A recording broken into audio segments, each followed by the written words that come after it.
Hello and welcome to a new video for The Last Spell. In this one, I got 10 basic and very effective tips and tricks for combat for you.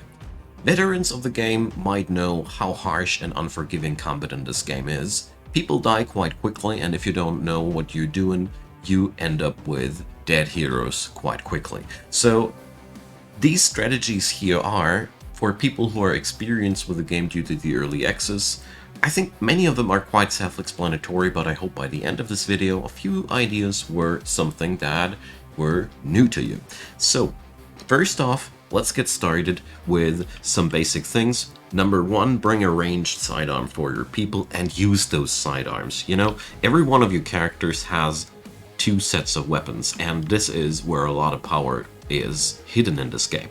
So our friend Albin here comes with a hammer, which is a super short range weapon, and he has a staff as a secondary weapon, which is medium range magic weapon. So he's all about getting really close up to the enemies and do a lot of damage.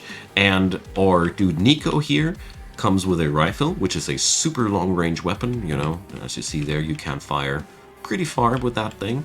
And I rounded that up with a spear, which is a short range but mass destructive weapon. So here I paid attention to single target high damage and short range AoE damage. So basically try to mix your sidearms in a way that you cover different ranges and ideally even different damage types and or different variations of single target and AoE damage.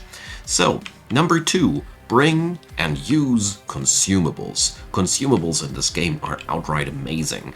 Every consumable is, as a matter of fact, not even consumable. The name is quite misleading. This scroll, for example, can be used 3 times per night, and it gives you a pretty powerful spell from the spear.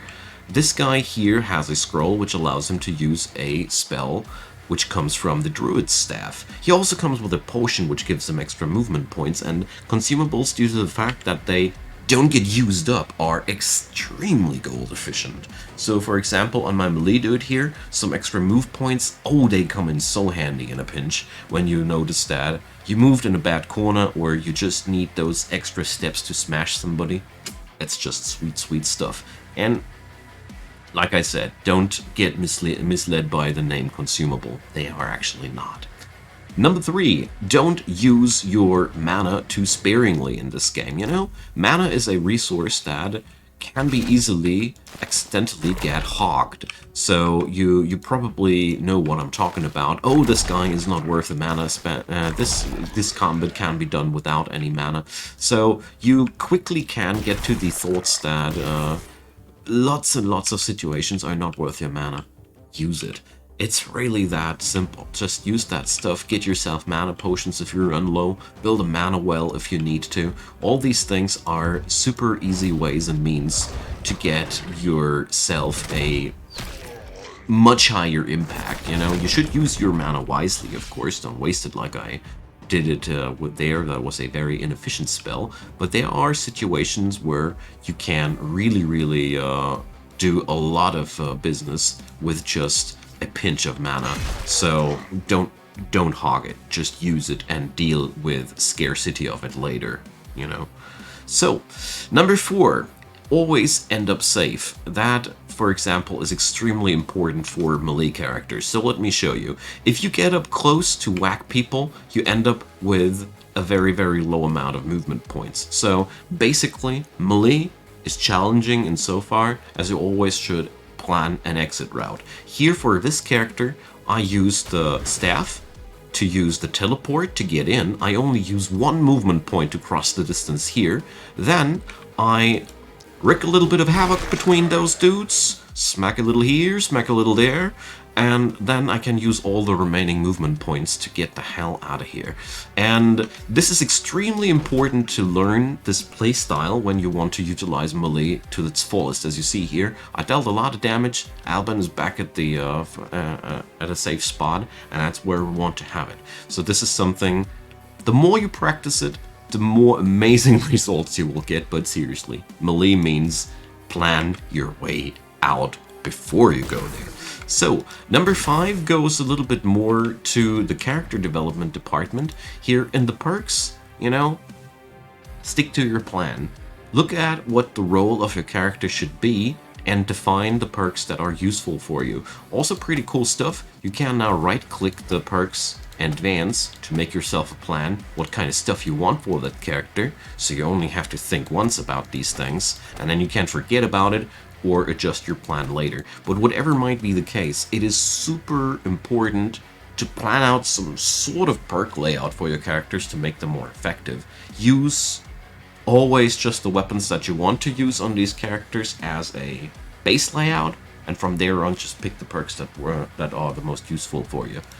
Extra mentions to all those perks for extra back slots, because consumables are OP, as you know.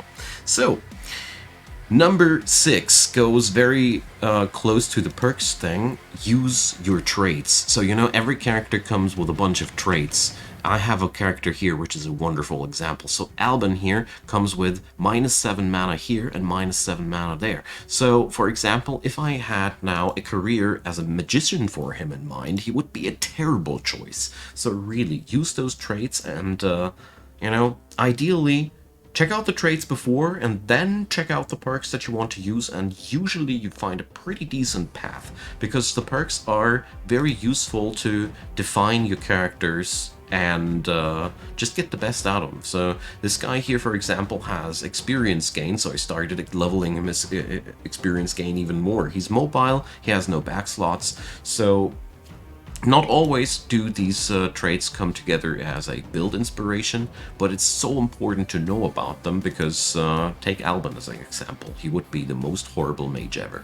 So, number 7 is a little bit more of a subtle thing, and it's still very, very important. The game features damage types. There's ranged, magical, and physical damage. And there is a kind of a rock, paper, scissors game inside of it. So, which is melee damage beats armor, magical damage beats resistance, that's just percentile damage resistance, and ranged attacks are very vulnerable to dodging, but, well, they don't have really big advantages. They just are, well, unique, I'd rather say, because usually bows and rifles and these, for example, I have to put up an example to explain it. So the rifle has a undodgeable attack. Several bows have completely undodgeable attacks. The hand crossbow is a poison weapon, so ranged attacks, they are easier dodgeable, but they come with lots of different utility and, well, gimmicky slots to give you the idea. To get back to the point, these damage types are really, really important, because some enemies are heavily armored, some enemies have high resistances, and if I have, for example, only physical damage at one flank, this might grow into a real big problem. So try to bring always physical and magic damage to each one of your battlefields respectively to be able to beat down the enemies pretty well, because the game punishes you very hard if you have not the right tools for the combat. So, number 8 is very close related to what I was talking about before, and that's study the enemy. So every enemy has a profile. Every enemy has a certain type. I mean, those claws, they are really the most basic ones, but we got here the Splitter. He comes with a pretty heavy amount of block. That's damage negation in general. And some enemies have higher dodge ratings. Some enemies have higher resistance ratings. It is really, really worth checking out every new enemy that shows up in between, and check out their strong sides, their strong defenses. Don't, for example, bring up a archer against something with high agility, that's high dodge rates, that's a recipe for a disaster. So knowing these things will prevent you from doing mistakes there. So number 9 is now a few hotkeys that might really, really come in handy, because, you know, there's a lot of killing to do in this game, and I personally love to be able to do things quickly. So first off, tab switches between the weapons really quickly. I really like that. Then you got a lot of hotkeys for all those weapons specifically, so use your skills with hotkeys. It's so comfy to do that. Some skills, especially 5 to 8, are not that comfy, but 1, 2, 3, 4 are really easily accessible. And what I personally love most is use Q and E to switch between your heroes. So I'm done with Albin. Pressing E now gets me back to Nico. And if you are tired of waiting, pressing space turns the game into hyper turbo mode, and you can speed up things a bit if you've grown impatient. So there's a lot of other hotkeys, of course, but I really found these Q and E things and the tab key and the hotkeys those that I used the most, and that sped up the gameplay a lot for me. So, and number 10 is the last one in my list here for basic things that make the game easier in the combat section. Don't forget your defenses when you're creating your characters. Your dudes will at some point take damage, and if you build glass cannons only, at some point the game will whack you hard for that. So armor is a type of HP that regenerates every turn, and block is a complete damage negation.